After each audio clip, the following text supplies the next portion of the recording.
அனைவருக்கும் வணக்கம். காசோலை மோசடி வழக்கு எங்கே தாக்கல் செய்கிறது, இதோட ஜூரிஸ்டிக்ஷன் எது, நிறைய பேருக்கு சந்தேகம் இருக்கும். நான் சென்னையில் பிஸ்னஸ் பண்ணிக்கிட்டு இருக்கேன். எனக்கு என்னிடம் கடன் வாங்கிய நபர் திருநெல்வேலியில் இருக்கார். திருநெல்வேலிக்காரர் எனக்கு ஃப்ரெண்டு, கடன் வாங்கியிருக்காரு.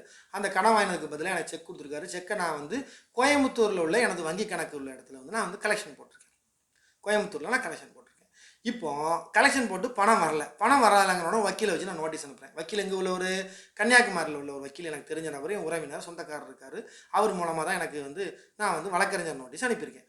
ஸோ நான் எந்த இடத்துல நான் இந்த வழக்கை தாக்கல் செய்கிறது, நிறைய பேருக்கு சந்தேகம் இருக்கும். எதிரி இருக்கிற ஊர் திருநெல்வேலி. ஸோ திருநெல்வேலியில் நான் செக் கேஸ் ஃபைல் பண்ண முடியணுமா, அங்கே தான் ஃபைல் பண்ணணுமா, அவ்வளோ தூரம் நான் அலையணுமா அப்படின்னு நிறைய பேருக்கு சந்தேகம் இருக்கும். அங்கே ஃபைல் பண்ண முடியாது. அதே மாதிரி நான் கன்னியாகுமரியில் உள்ள வக்கீலை வச்சு நான் நோட்டீஸ் அனுப்பியிருக்கேன். ஸோ அங்கே ஃபைல் பண்ண முடியுமா, அங்கேயும் ஃபைல் பண்ண தேவையில்லை, நீ ஃபைல் பண்ண முடியாது. நான் இப்போ இருக்கிறது சென்னை. ஸோ சென்னையில் நான் கேஸ் ஃபைல் பண்ண முடியுமானா முடியாது.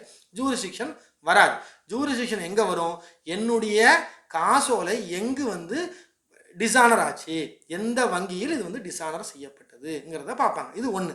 இதே மாதிரி காசோலை, இதுதான் முக்கியமான இது.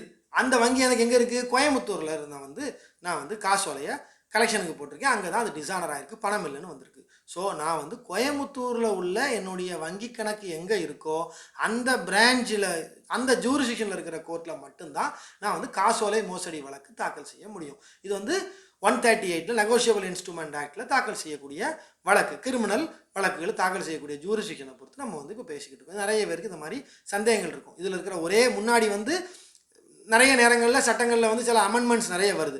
இப்போ இருக்கிற லேட்டஸ்ட் அமெண்ட்மெண்ட்டை பொறுத்து பார்த்தோம்னா கோயம்புத்தூரில் டிஸானர் ஆகிருக்கு. ஸோ நான் கோயம்புத்தூரில் தான் செக் கேஸ் ஃபைல் பண்ண முடியுங்கிறது தான் இதற்கான பதிவு.